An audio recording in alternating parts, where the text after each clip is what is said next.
जय हिंद दोस्तों। आज हम जीव विज्ञान के कुछ मोस्ट इम्पोर्टेंट क्वेश्चन देखेंगे जो आपके हमेशा NTPC, railway, Vyapam, SSC, any other सभी एग्जामों में इनसे रिलेटेड क्वेश्चन आते हैं। और ये जो क्वेश्चन है वो आपके पूरा निचोड़ है। हमने ये क्वेश्चन को जो बार बार एग्जाम में पूछे जाते हैं वो क्वेश्चन हमने आज लिए हैं, तो आप वीडियो को अंत तक देखें ताकि आपको सभी क्वेश्चनों को ध्यान से समझ सकें कि क्या क्या क्वेश्चन है और किस किस टाइप के क्वेश्चन एग्जाम में आते हैं। यदि आप हमारे चैनल पे नए हैं तो प्लीज़ चैनल को सब्सक्राइब कीजिए और वीडियो को लाइक कीजिए। तो चलते हैं। पहला क्वेश्चन क्या कहता है? पहला क्वेश्चन आपका बोल रहा है कि जीव विज्ञान का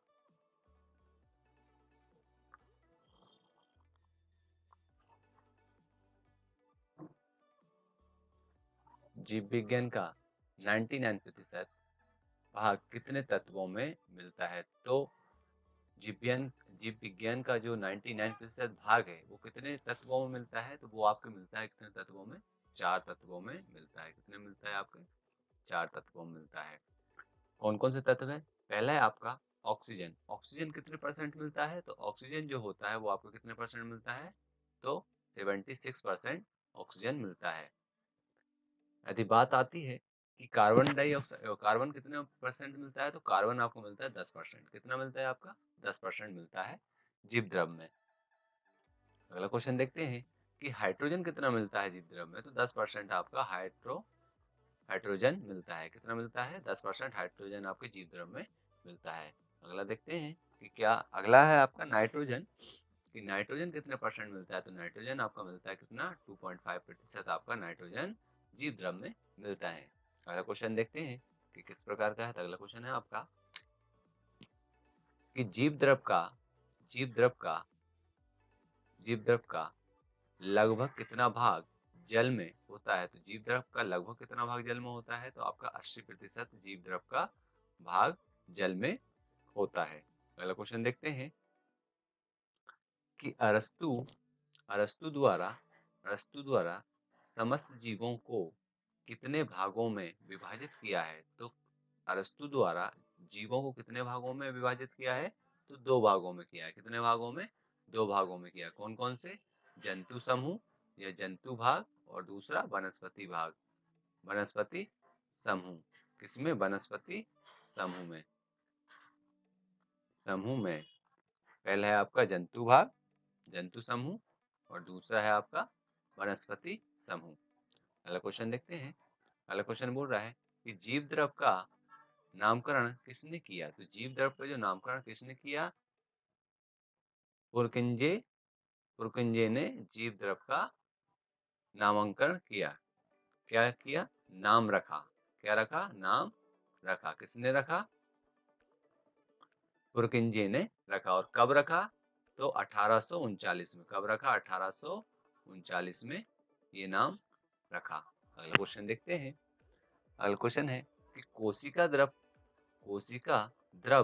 कहाँ होता है? तो कोशिका जो द्रव है वो कहाँ पे होता है आपके? तो कोशिका जो द्रव है वो होता है आपके कोशिका के केंद्र एवं कोशिका झिल्ली के अंदर, या दोनों के बीच। कोशिका केंद्र, कोशिका झिल्ली के बीच आपका क्या होता है? कोशिका द्रव होता है। क्या होता है आपका? कोशिका द्रव होता है। अगला क्वेश्चन देखते हैं। अगला क्वेश्चन इस प्रकार है, केंद्रक केंद्रक द्रव कहाँ होता है? तो जो केंद्रक होता है वो द्रव कहाँ होता है? केंद्रक में द्रव कहाँ होता है? उसने ये क्वेश्चन पूछा है, केंद्रक में द्रव कहाँ होता है? तो केंद्रक में द्रव कहाँ होता है? तो कोशिकाओं के केंद्र के अंदर। कहाँ होता है? कोशिकाओं के केंद्र के अंदर। कहाँ होता है? कोशिकाओं के केंद्र के अंदर होता है। कहाँ होता है? अंदर होता है। अगला क्वेश्चन देखते हैं। अगला क्वेश्चन इस प्रकार है कि कोशिका जीवन की सबसे छोटी इकाई कौन सी है? तो जीवन की सबसे छोटी इकाई कौन सी है कोशिका में? तो कार्यात्मक एवं संरचनात्मक। कौन सी होती है? कार्यात्मक और संरचनात्मक होती है आपकी जीवन की इकाई होती है, सबसे छोटी इकाई होती है। अगला क्वेश्चन देखते हैं। कि कोशिका के अध्ययन को क्या कहा जाता है? तो कोशिका के अध्ययन को आपको क्या कहा जाता है? साइटोलॉजी। क्या किया जाता है? कहा जाता है साइटोलॉजी। आपके कोशिका के अध्ययन को कहा जाता है। अगला क्वेश्चन देखते हैं कि कोशिका शब्द का प्रयोग सबसे पहले किसने किया था? तो कोशिका शब्द का प्रयोग है आपके किसने किया था? तो अंग्रेज के वैज्ञानिक ने किया था। अंग्रेज के वैज्ञानिक का नाम क्या था? तो रॉबर्ट हुक था। क्या था? रॉबर्ट हुक अंग्रेज के वैज्ञानिक थे जिनने कोशिका के शब्द का पहली बार नाम उपयोग किया था या नाम लिया था। अगला क्वेश्चन देखते हैं, सबसे लंबी कोशिका किसकी होती है? तो सबसे लंबी कोशिका आपकी किसकी होती है? तो तंत्रिका तंत्र की आपकी सबसे लंबी कोशिका होती है। किसकी होती है? तंत्रिका तंत्र की सबसे लंबी कोशिका होती है। अगला क्वेश्चन देखते हैं। अगला क्वेश्चन इस प्रकार है, सबसे बड़ी कोशिका कौन सी होती है? तो सबसे बड़ी कोशिका कौन सी होती है? किसकी होती है? सबसे बड़ी कोशिका किसकी होती है? तो सबसे बड़ी कोशिका आपकी होती है शुतुरमुर्ग के अंडे की कोशिका का। किसकी? शुतुरमुर्ग अंडे की कोशिकाओं का की सबसे बड़ी कोशिका होती है। अगला क्वेश्चन देखते हैं। अगला क्वेश्चन है कि कोशिका सिद्धांत का प्रतिपादन किसने किया? तो कोशिका सिद्धांत का प्रतिपादन किसने किया?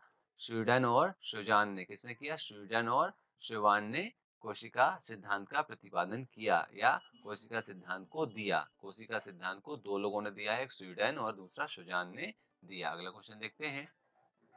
अगला क्वेश्चन है आपका कि कोशिका भित्ति कहाँ पाई जाती है? तो कोशिका भित्ति आपकी कहाँ पाई जाती है? तो पादप कोशिकाओं में पाई जाती है। कहाँ पाई जाती है? पादप कोशिकाओं में पाई जाती है। अगला क्वेश्चन देखते हैं। अगला पॉइंट इस प्रकार है कि माइक्रोकांडिया की खोज किसने की थी? तो माइक्रोकांडिया की जो खोज की थी वो किसने की थी? तो अल्टरमैन ने की थी। किसने की थी? अल्टरमैन ने पादप माइक्रोकांडिया को माइट्रोकांडिया की खोज की थी। और कब की थी? 1886 में की थी। कब की थी? 1886 में की थी। अगला क्वेश्चन देखते हैं कि विटामिन कैसा यौगिक है? तो विटामिन कैसा यौगिक है आपका? तो कार्बनिक यौगिक है। कैसा यौगिक है आपका? कार्बनिक यौगिक विटामिन यौगिक है। अगला क्वेश्चन देखते हैं, कार्बोहाइड्रेट कार्बोहाइड्रेट की मूल इकाई किसे कहा जाता है? तो कार्बोहाइड्रेट की मूल इकाई आपको किसको कहा जाता है? तो शर्करा को कहा जाता है। किसको? शर्करा को कहा जाता है। अगला क्वेश्चन देखते हैं कि शरीर के किस भाग में पित्त रस का उत्पादन होता है? तो शरीर के किस भाग में पित्त रस का उत्पादन होता है? तो आपके यकृत में होता है। किसमें होता है? यकृत में होता है। अगला क्वेश्चन देखते हैं कि एंजाइम एक क्या है? तो एंजाइम एक क्या है? आपका जैविक उत्प्रेरक है। क्या है आपका? जैविक उत्प्रेरक। एंजाइम एक क्या है? जैविक उत्प्रेरक है। अगला क्वेश्चन देखते हैं कि मानव शरीर में सबसे बड़ी ग्रंथि कौन सी होती है? तो मानव शरीर में सबसे बड़ी ग्रंथि आपकी यकृत की होती है। किसकी होती है? यकृत की होती है। अगला क्वेश्चन है HCl का संक्रमण होता है। तो HCl का संक्रमण क्या होता है? अमाशय होता है। क्या होता है? अमाशय। HCl में जो संक्रमण होता है वो क्या होता है? आपका अमाशय होता है। अगला क्वेश्चन है कि दूध के दांत की संख्या कितनी होती है? तो दूध के दांत की संख्या आपकी कितनी होती है? तो 20 होती है। कितनी होती है आपकी? 20 होती है। अगला क्वेश्चन देखते हैं।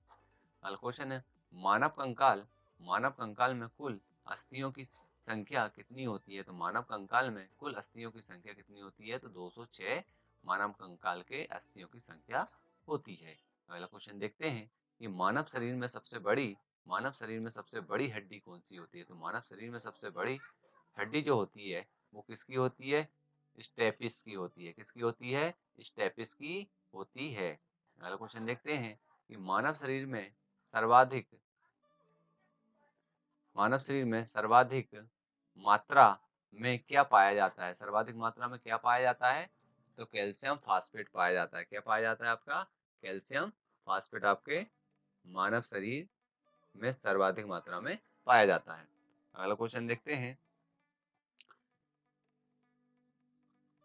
शल्यक्रिया में ऑर्थोप्लास्टी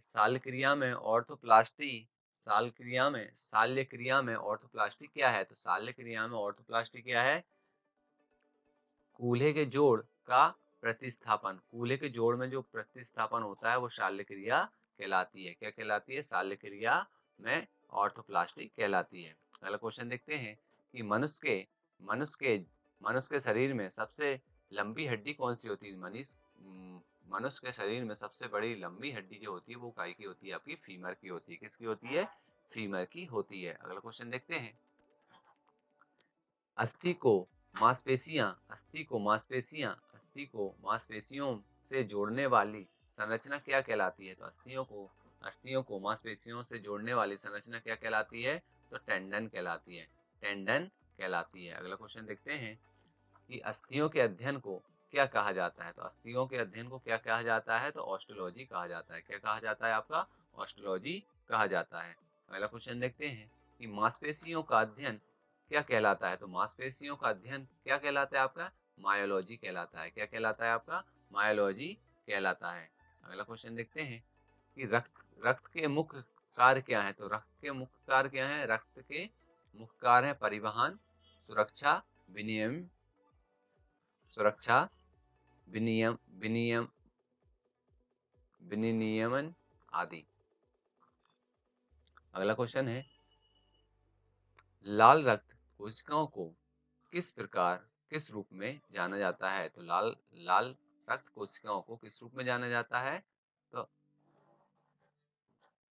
एरिथ्रोसाइटिस एरिथ्रो एरिथ्रोसाइटिस के नाम से जाना जाता है। किसके नाम से? एरिथ्रोसाइटिस के नाम से जाना जाता है। अगला क्वेश्चन है, आरबीसी आरबीसी आरबीसी मतलब लाल रक्त कणिका या लाल रक्त कोशिकाओं का जीवन काल कितने दिन का होता है? तो 20 से 120 दिन का आरबीसी का जीवन काल होता है। अगला क्वेश्चन है, स्तनियों में रक्त का रंग लाल किस वजह से होता है? तो किस वजह से होता है? तो होमोग्लोबिन की वजह से स्तनियों में लाल रंग का होता है। अगला क्वेश्चन देखते हैं कि थैलेसीमिया विश्व थैलेसीमिया दिवस कब मनाया जाता है? थैलेसीमिया दिवस कब मनाया जाता है? तो आपके 8 मई को मनाया जाता है। अगला क्वेश्चन है, प्लेटलेट्स की संख्या किस किस रोग में अत्यधिक कम हो जाती है? तो डेंगू रोग में प्लेटलेट्स की संख्या अत्यधिक कम हो जाती है। अगला क्वेश्चन देखते हैं कि किस रोग में रॉयल डिसीज के नाम से भी जाना जाता है? तो किस रोग को रॉयल डिसीज के नाम से भी जाना जाता है? तो होमोफीलिया किसके नाम से जाना जाता है? होमोफीलिया के नाम से भी जाना जाता है। अगला क्वेश्चन है, मनुष्य के मनुष्य के मस्तिष्क में ताप नियमिक केंद्र है। तो क्या है? हाइपोथैलेमस। क्या है? ताप नियंत्रक कौन है? हाइपोथैलेमस है। मनुष्य के मस्तिष्क में ताप नियमित केंद्र कौन सा है? हाइपोथैलेमस है। अगला क्वेश्चन है, मनुष्य जिम्मेदार है सोचने के लिए मस्तिष्क किस चीज के लिए जिम्मेदार होता है? मस्तिष्क आपके सोचने के लिए होता है, हृदय की गति के लिए नियंत्रण होता है, शरीर के संतुलन के लिए भी मस्तिष्क जिम्मेदार होता है। अगला क्वेश्चन है, मस्तिष्क संबंधी किस रोग के अंतर्गत संपूर्ण शरीर में कंपन उत्पन्न होती है? तो किसमें होती है? पार्किंसन थायराइड में। किसमें? पार्किंसन थायराइड में होती है। अगला क्वेश्चन है, इंसुलिन का उत्पादन किया जाता है तो किसमें किया जाता है? आइलेट्स में। किसमें? आइलेट्स ऑफ लैंगरहैंस में। आइलेट्स ऑफ लैंगरहैंस द्वारा इंसुलिन का उत्पादन किया जाता है। अगला क्वेश्चन है, मनुष्य शरीर में रक्त शुद्धिकरण की प्रक्रिया को क्या कहते हैं? तो डायलिसिस कहते हैं। क्या कहते हैं? आपका